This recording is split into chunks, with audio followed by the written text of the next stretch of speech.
প্রশান্ত মহাসাগরের ring of ফায়ারে অবস্থিত দ্বীপরাষ্ট্র Indonesia আবারও কেঁপে উঠল এক ভয়াবহ ভূকম্পনে। ভোররাতে নেমে আসা এই প্রাকৃতিক দুর্যোগ বহু পরিবারকে নিঃস্ব করে দিয়ে গেছে এক মুহূর্তে। আজ ভোরের আলো ফোটার আগেই যখন চারপাশের মানুষগুলো ঘুমে আচ্ছন্ন, ঠিক তখনই আচমকা কেঁপে ওঠে ইন্দোনেশিয়ার পূর্বাঞ্চল।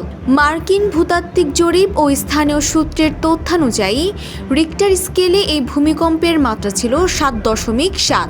মুহূর্তের মধ্যে হুড়মুড় করে ধসে পড়ে একের পর এক আবাসন। আতঙ্কে, আর্তনাদে আর ধূলিঝড়ে এক ভৌতিক পরিস্থিতির সৃষ্টি হয় পূর্ব নুসা তেঙ্গারা প্রদেশে।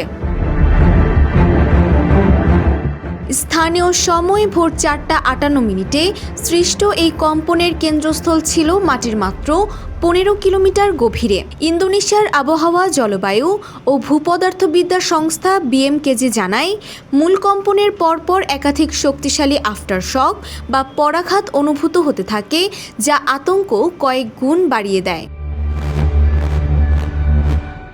নুসা তেঙ্গারা প্রদেশের গভর্নর ইমানুয়েল মেলকিয়াডেস লাকালেনা এক আবেগঘন সংবাদ সম্মেলনে নিশ্চিত করেছেন যে ঘুমন্ত অবস্থাতেই ধ্বংসস্তূপের নিচে চাপা পড়ে প্রাণ হারিয়েছেন অন্তত 5 জন। পরিস্থিতি নিয়ন্ত্রণে আনতে উদ্ধারকর্মীরা ইতোমধ্যেই কাজ শুরু করেছেন, তবে ধ্বংসস্তূপ সরালে ঘটনার প্রকৃত ভয়াবহতা ফুটে উঠবে।